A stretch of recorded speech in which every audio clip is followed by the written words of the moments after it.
Everything begins within, and that includes your personal brand. We can't ignore our inner voice, and we shouldn't. But sometimes that inner voice leads us in a direction we don't want to go.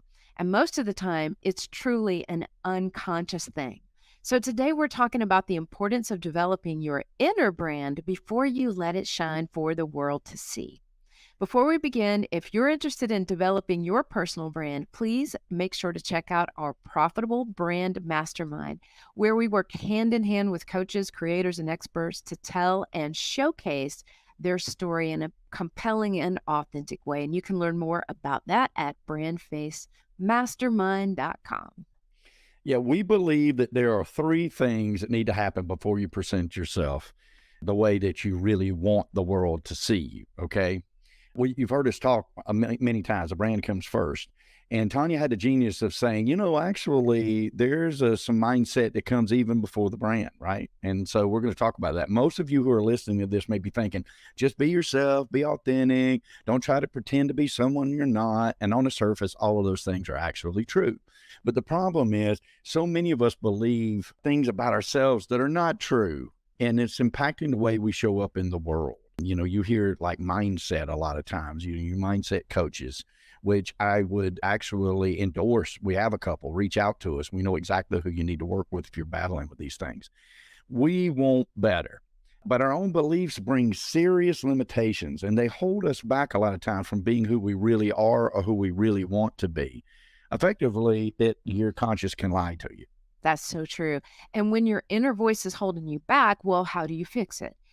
Being personal branders, we literally see this phenomenon every day. In fact, it's exactly why it's so hard to read the label when you're inside the jar.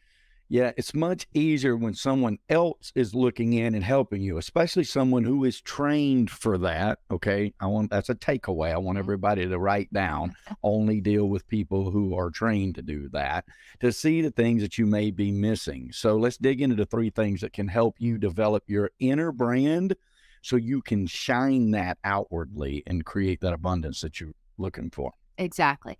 Okay, so the first thing you want to do is take the time to tell your story. Everybody has a story in it. You may not realize just how impactful your story is. We've branded so many people who've told us, and I quote, "There's nothing really special about me," or "I don't have a rags to riches story or a story like yours or like Michael's." Well, you're not supposed to have somebody else's story. You have your own. And I assure you, the things that you think are unimportant are probably the very things that can help somebody else. So here's an example of one. We branded a young lady who was an executive coach when we met. And even though she's great at that, she really wanted to work with women who are in a tough place and needed to learn how to rescue themselves from that dark place so that they could have the life they deserve. So when we first began working with her, we talked to her about her story, and she was trying hard to pull it all together, not realizing exactly what it was that brought her to this realization of the type of people that she really wanted to help. Now, her dad had passed away from COVID 2 years before we met.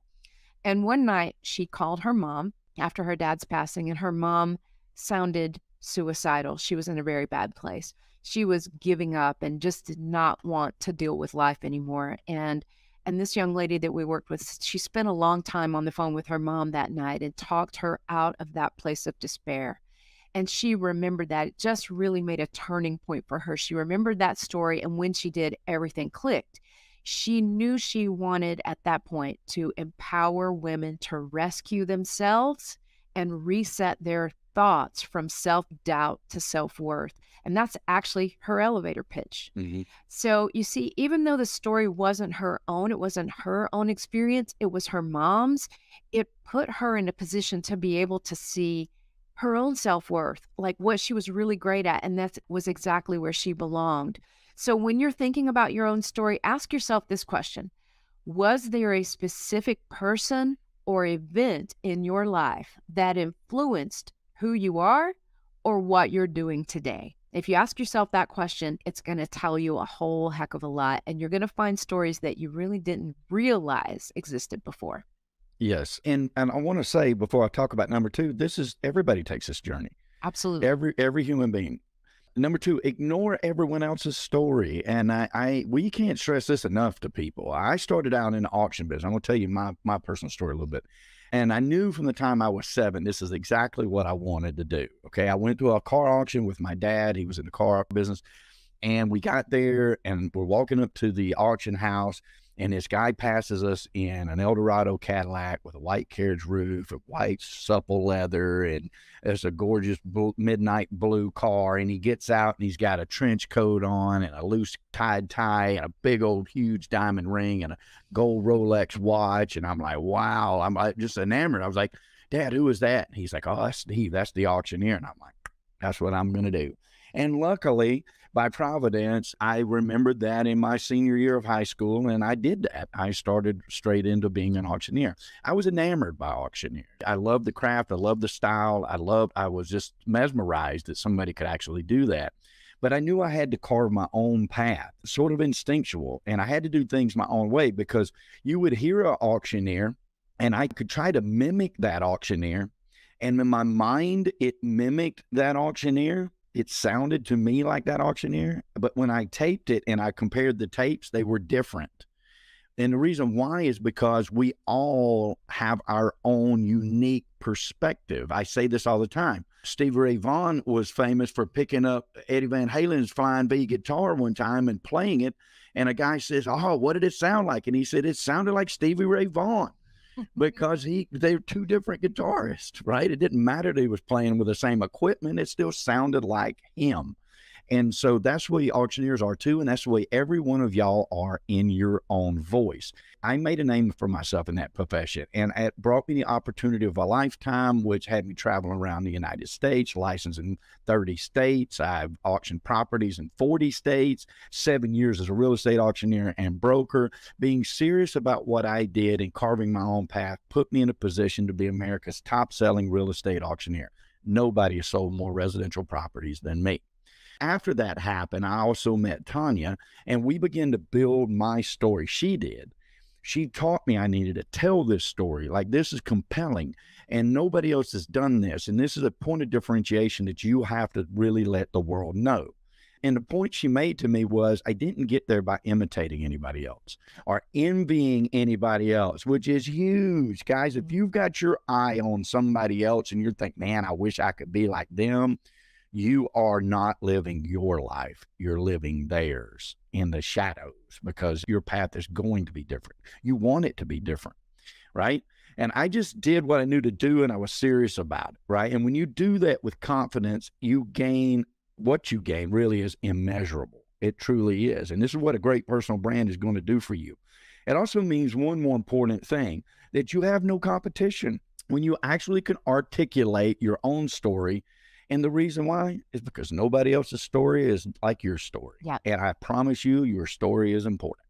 It is. It is. And that brings to mind, I will never forget when we worked with a client. Her name is Leslie, and she is in New Orleans. And she said at the close of, like, we do a wrap-up interview with all of our clients as soon as we complete the brand building process. And I said, what has this taught you? What have you learned throughout this? And she said, the greatest thing I've learned, I have no competitors now. Mm-hmm. I've set myself apart. And I thought, wow. I loved it. Yeah, I was really proud to hear that statement. Okay, number 3 is live your story with conviction. Once you understand your story and why you do what you do, it becomes very credible, not just for you, but for the people you're doing it for.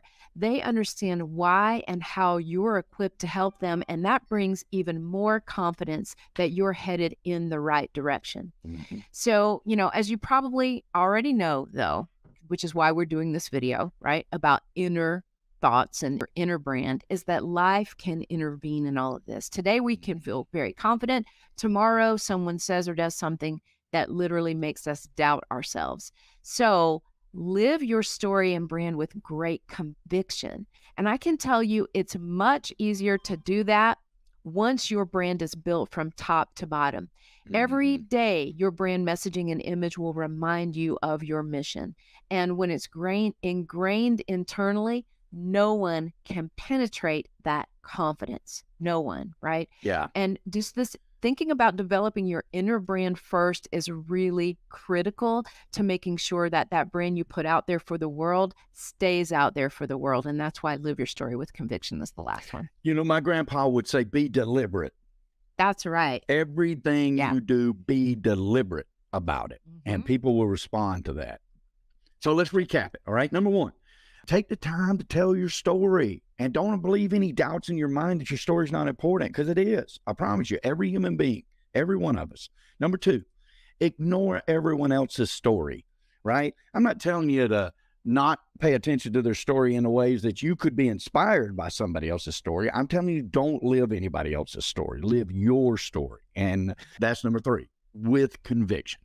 Yeah. Do it with conviction and deliberation, like Grandpa said. And remember, a profitable personal brand will help you to change how you're seen so you can charge what you're worth. And that's why we do what we do. Until next time, guys, thank you for tuning in, and be bold, especially with your brand and especially in 2023. And build that inner brand first. And thank you, Miss Tanya.